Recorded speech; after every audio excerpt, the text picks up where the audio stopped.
There is a word in Japan that has no direct translation in English. That word is mottainai. It means, what a waste. What a shame to throw this away. What a shame to let this go unused. Japanese children learn this word before they learn to count money, before they learn to read. It is taught at the dinner table, in the classroom, in the way a grandmother folds a piece of wrapping paper carefully so it can be used again. And this single idea, this quiet philosophy of never wasting, is the hidden reason Japanese households consistently save more than almost any other developed nation on earth. But here is what is fascinating. It has nothing to do with earning more. Japanese people are not the highest earners in the world. Their salaries are not exceptional by global standards. It has everything to do with what they choose not to buy. In the next few minutes, we're going inside 7 specific things that Japanese people almost universally avoid purchasing, and the ancient wisdom behind each one. These are not sacrifices. They are not restrictions.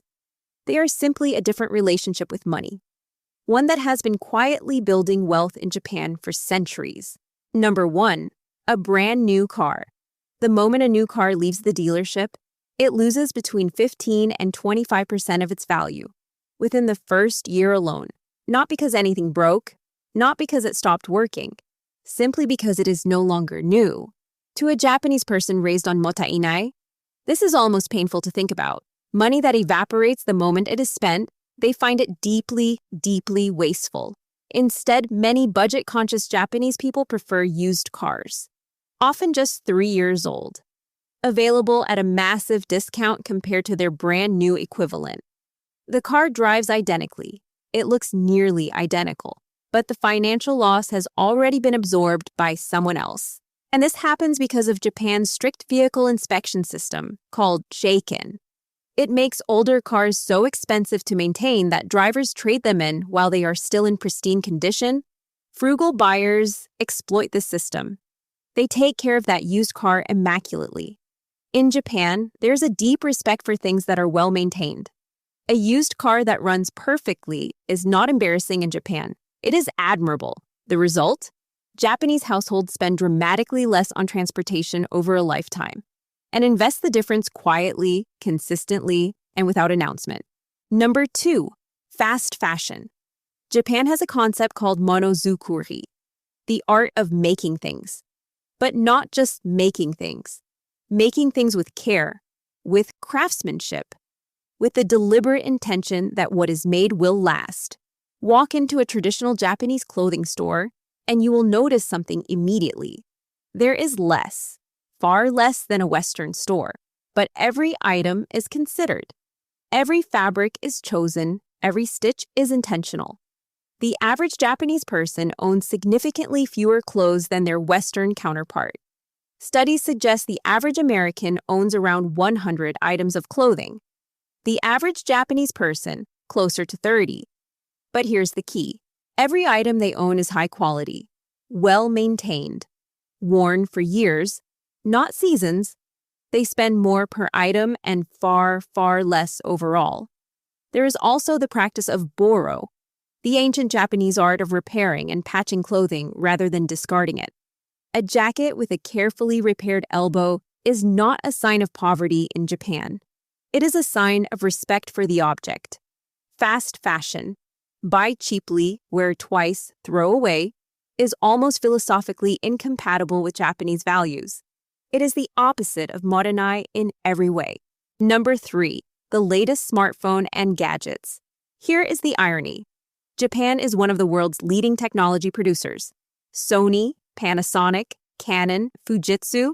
Japan builds the devices that the rest of the world obsesses over, upgrading every single year. And yet, the Japanese consumer is remarkably, almost stubbornly, restrained about upgrading their own personal devices. A 2022 consumer survey found that the average Japanese person keeps their smartphone for 4.2 years. The global average is 2.1 years, nearly double. The reason is simple and very Mottainai. If the phone calls, if it messages, if the camera works, if the battery holds, then replacing it is wasteful. It is throwing away something that still has life left in it. There is also a deeply practical element. The Japanese are extraordinarily aware of the true cost of things, not just the purchase price, but the total cost over time. A new phone every 2 years versus every 4 years is thousands of dollars of difference over a decade. That money does not disappear. It accumulates. They do not upgrade for features they will never use. They use what they have until it genuinely, honestly, no longer serves them. Number 4, an oversized home. The average Japanese home is approximately 1,023 square feet. The average American home is 2,261 square feet, more than double. And yet, if you have ever stepped inside a well-designed Japanese home, you will not feel that it is small. You will feel that it is exactly enough, that every centimeter has a purpose, that nothing is there by accident. This is the principle of ma, one of the most profound concepts in Japanese aesthetics. Ma means meaningful, empty space. It is the pause between the notes of music that makes the music breathe. It is the empty corner of a room that makes the room feel open. It is the deliberate absence of things that creates the presence of peace. A larger home in Japan is not automatically a better home. A home with unused rooms is, by definition, a wasteful home. A home where every room has a clear daily purpose. That is the ideal. The financial implication is enormous. A smaller home means a smaller mortgage, smaller utility bills, less furniture needed, less to clean, less to maintain, less to eventually discard. Japanese people are not living in small homes because they cannot afford larger ones. Many deliberately choose not to, because they understand, very clearly, that the home serves the life. The life does not serve the home. Number 5, excess food and single-use packaging. Japan wastes less food per capita than almost any developed nation. And it is not because food is scarce. Japanese supermarkets are extraordinary. Fresh, abundant, beautifully presented. The difference is in how Japanese people shop. They do not do one large weekly shop. They shop frequently, often daily or every 2 days, buying precisely what they need for that day or the next. Small quantities, fresh items, nothing speculative.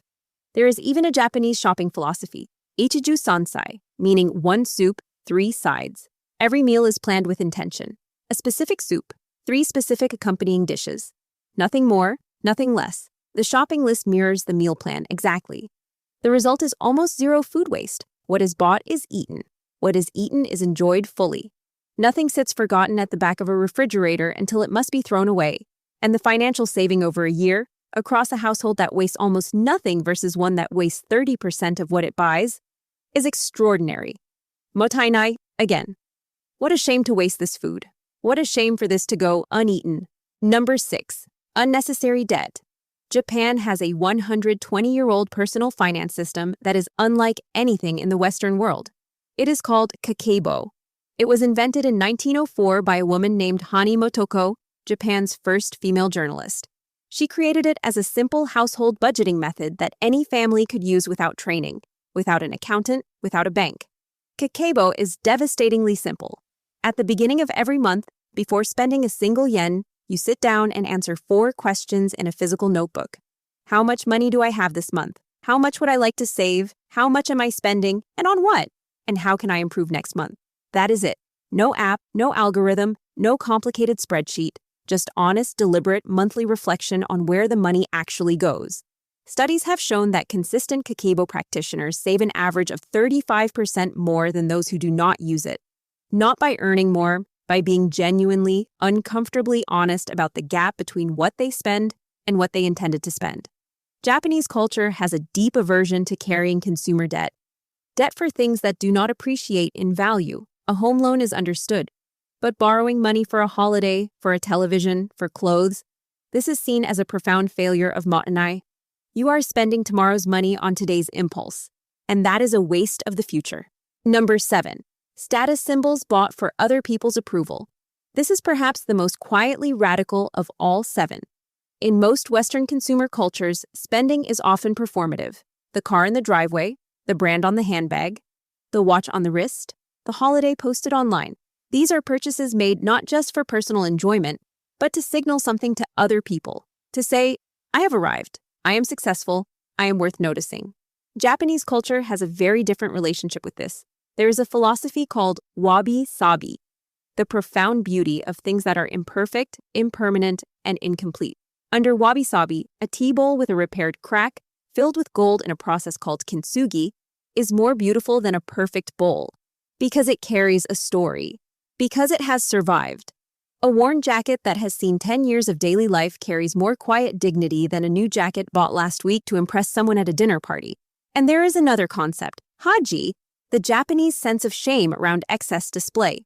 Showing off wealth openly is considered in poor taste in Japan. It is seen as a kind of social aggression. Look what I have that you do not. Japanese people do not buy things to signal wealth. They accumulate wealth by not performing it. This is what the Western world calls stealth wealth. And Japan has been practicing it not as a trend, but as a cultural value for hundreds of years. 7 things. Not the brand new car that loses a quarter of its value on day 1. Not the wardrobe full of clothes worn twice and forgotten. Not the gadget upgrade for features that will never be used. Not the oversized home full of rooms that serve no one. Not the food bought speculatively and thrown away quietly. Not the debt carried for things that bring no lasting value. And not the status symbol purchased for strangers who will forget they saw it within a week. These are not sacrifices. Japanese people who follow these principles do not feel deprived. They do not feel restricted. They feel free. Because when you stop spending money on what does not matter, you have everything you need for what does. If this changed the way you think about money, share it with one person who needs to hear it today. And subscribe to Inside Ancient Wisdom.